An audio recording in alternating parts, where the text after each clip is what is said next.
It's now time to get started on putting the headers onto the M3. The headers I went with are a budget header, Megan Racing headers, and they're decent quality and definitely better than eBay no-name brand headers. So yeah, that was my reason for choosing these headers. I'm doing these headers for now because I don't know if I'm going to end up with a turbo kit or a supercharger in the future. If I go supercharged, I'll upgrade the headers to an even higher flowing header. But these should be good for naturally aspirated for now. And I've had these for a while, I just am finally now getting to installing them. Comes with 2 donut gaskets for the downpipe and 6 gaskets for the header flanges.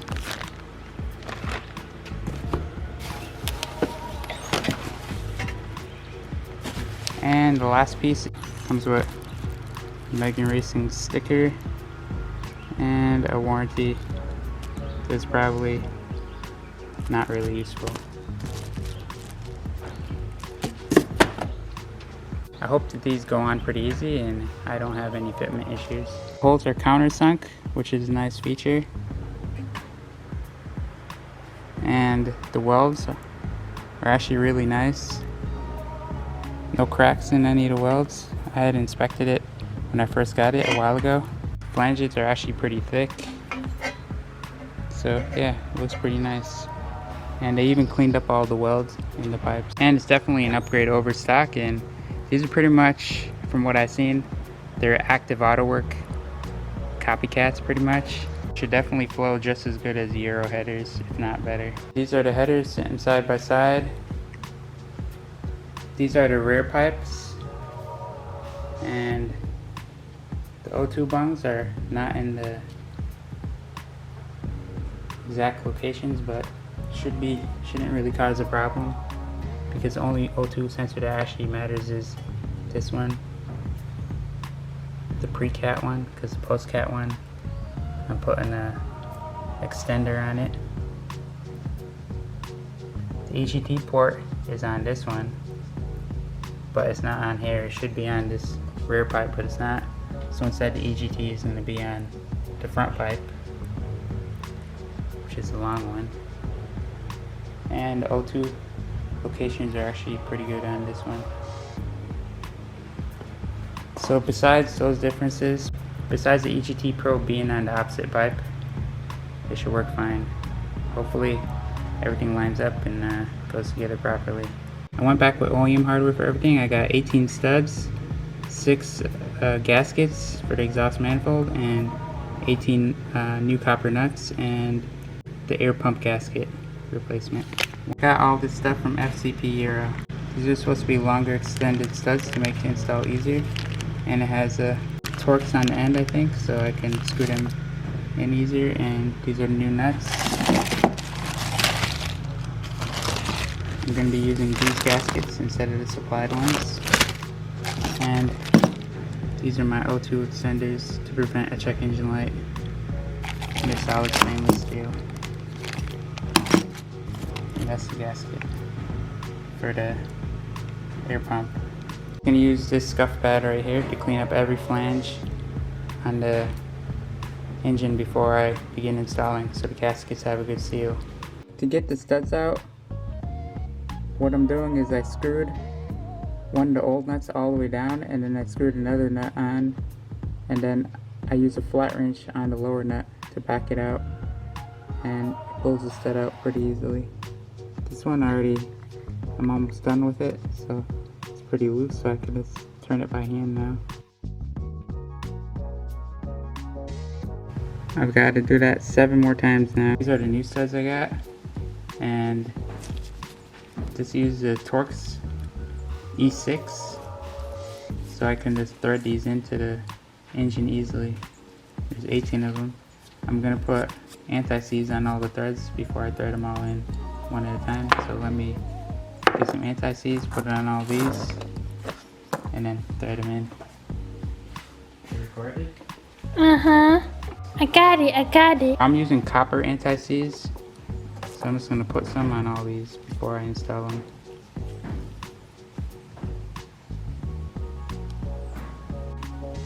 Alright, that's it for that. All those are coated.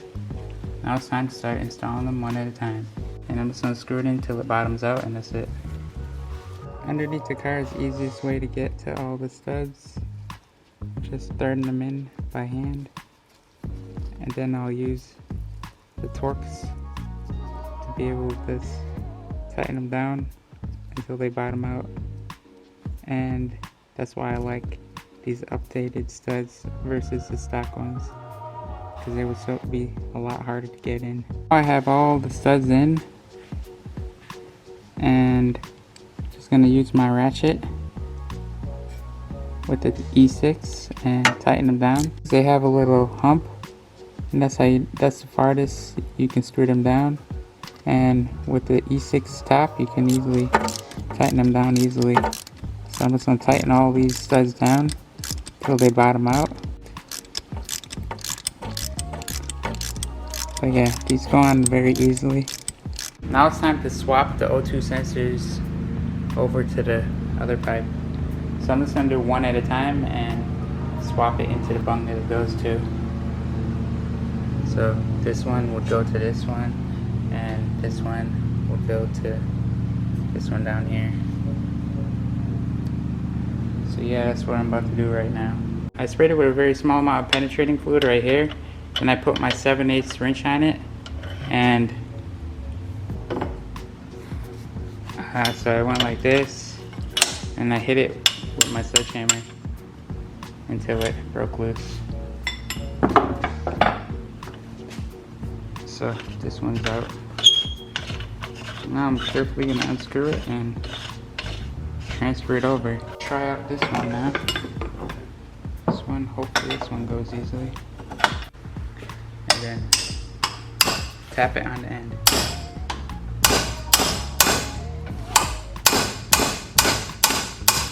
And that one's broken loose. So it breaks loose pretty easily. A few taps of the sledge and a little bit of WD-40 or some sort of penetrating fluid.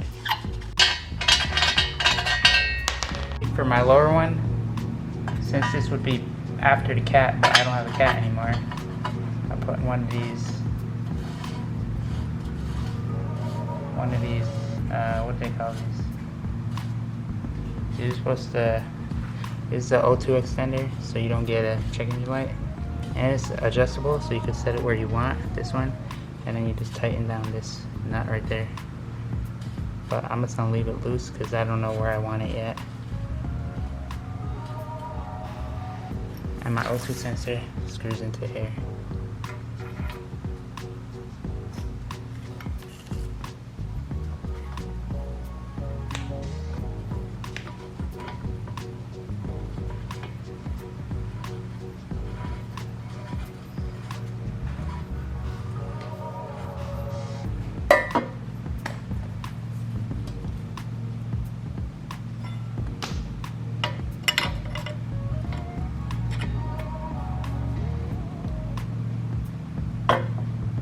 And that's tight. So now I'm just going to adjust this to where I need it, and I should not get a check engine light with these.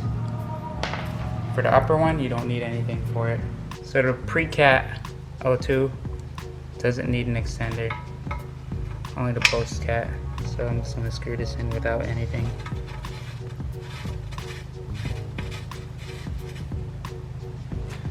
And tighten it down.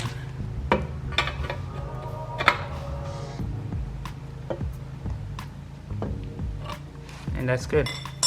This one's ready to go in the car. So I'll put this to the side. Let me get the other one then. The header is clamped into the vise right now, and it's not under tight. I don't clamp the header tight so I don't damage the header. But I sprayed it with a little penetrating fluid, and same thing. I'll put my flat wrench on it and hit it with the sledge, and it should break loose pretty easily.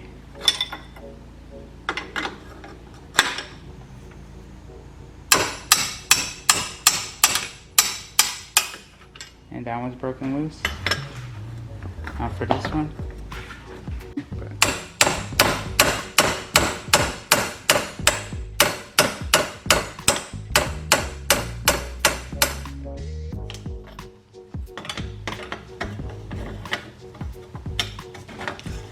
that one's broken loose. And once again, the lower needs a O2 extender to prevent any check engine lights, and I like to put anti-seize on everything. This has an added extension that I don't actually probably need, but I'm going to use it anyways. Eventually I'll have a tune that I wouldn't need this, but for now I'm not getting a tune, so I'm putting it on. And that's good. Now these are all ready to go. Ready for installation. Got our back pipe. And we got our front pipe. Right now I'm under the car and I'm putting all the gaskets on. These are the gaskets. The shiny side goes against the engine, and the graphite side goes away from the engine. And I just push them all up on there good. Make sure you're fully seated against the engine. And 11mm bolts are now torqued, and I just used a wobble extension with a deep 11mm socket and my flex head 1/4 inch drive. And that's all, and I was able to torque all of them from the top. So this header has easier access to everything. I'm about to just route all my O2 wires up back to where they're supposed to go and clip them in, and then on to the next step. Before I connect any of my O2 connections back, I'm going to put some dielectric grease on all these connectors before I reinstall them. I greased all the connectors, including this one that came off of the coolant bottle and the one from the air pump. This one with the green on it goes to my number 5. So I'll connect that there. This one is marked with a number 4.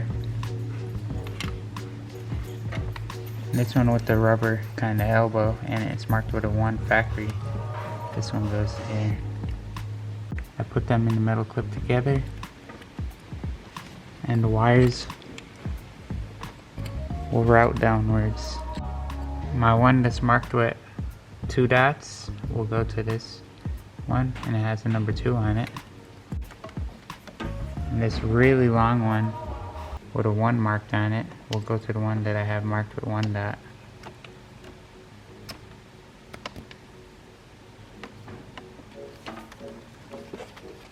And the EGT, I never unplugged it, so that one's pretty obvious where it goes. Got the clip that holds all the wires back in. The EGT wire, since it's in a new location, is too short to fit back in there. There's not enough wire to get put it through the rubber grommet, so I wasn't able to put it back on the clip.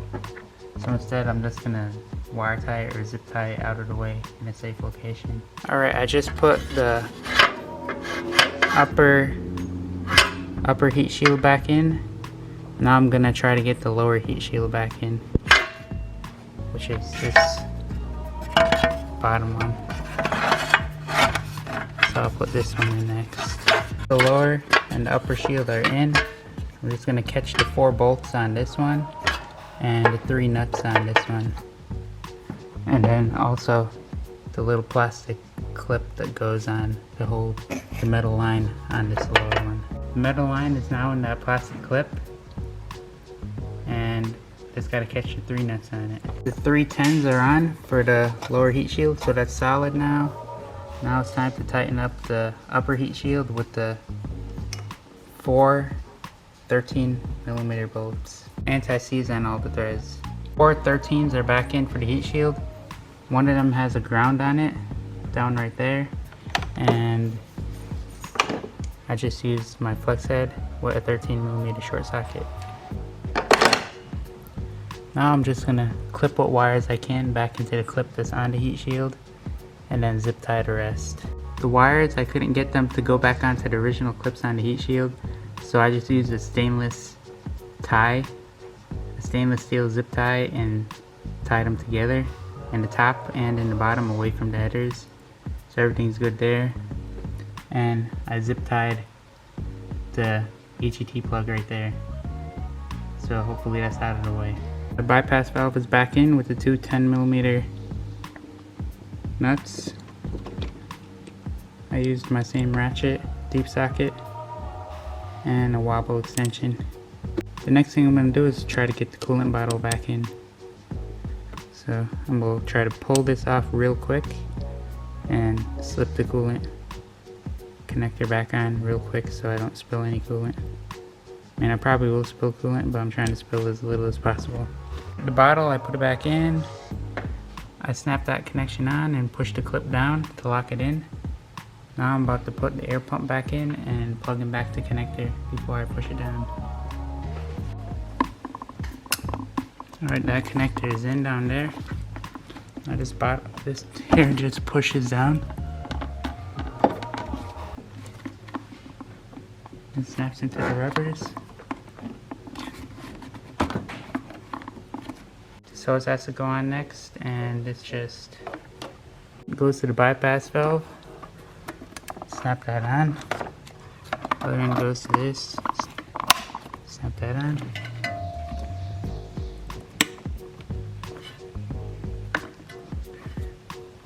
And that's that.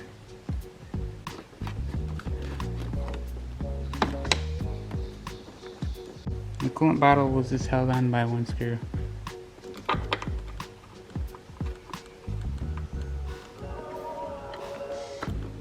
Take my oil cap off. Put the valve cover.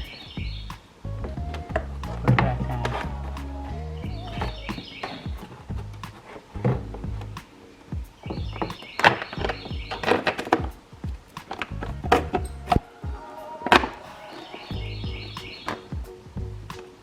And now, I'll put my oil cap back on to keep it in place. And I'm just gonna put the 6 acorn nuts back on. And that's that for this. This line just reconnects right here.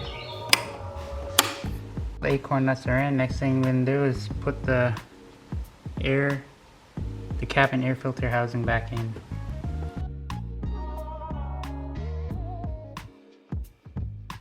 Wires are up back here. And this housing, this plastic cover goes back in. Next step is to put all the Torx, the 4 Torx screws, T30s back in.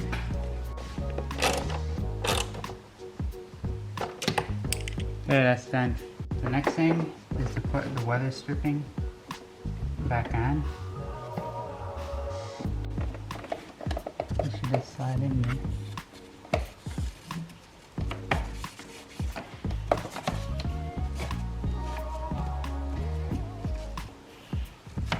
And then throw the cover on top.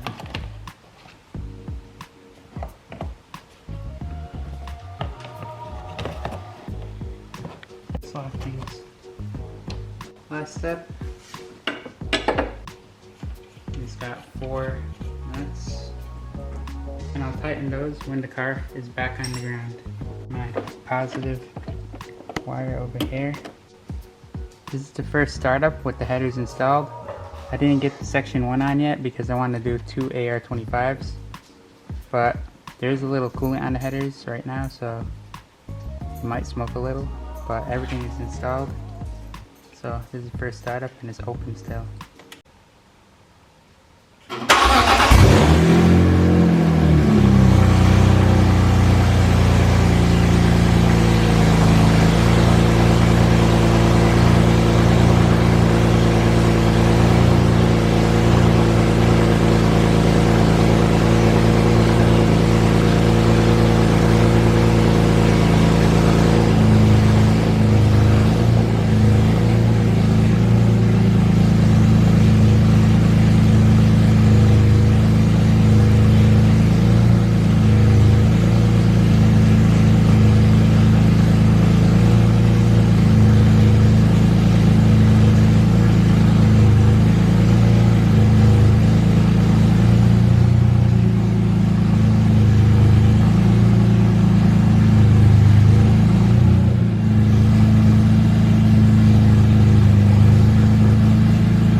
started up. Everything's good. No check engine light yet, which is a good thing. The coolant line is not leaking. And I did top it back off with coolant.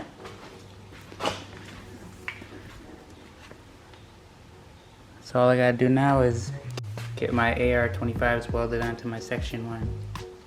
And then I'll take it out for its first drive with the new headers set up. So far everything seems good with these Megan headers.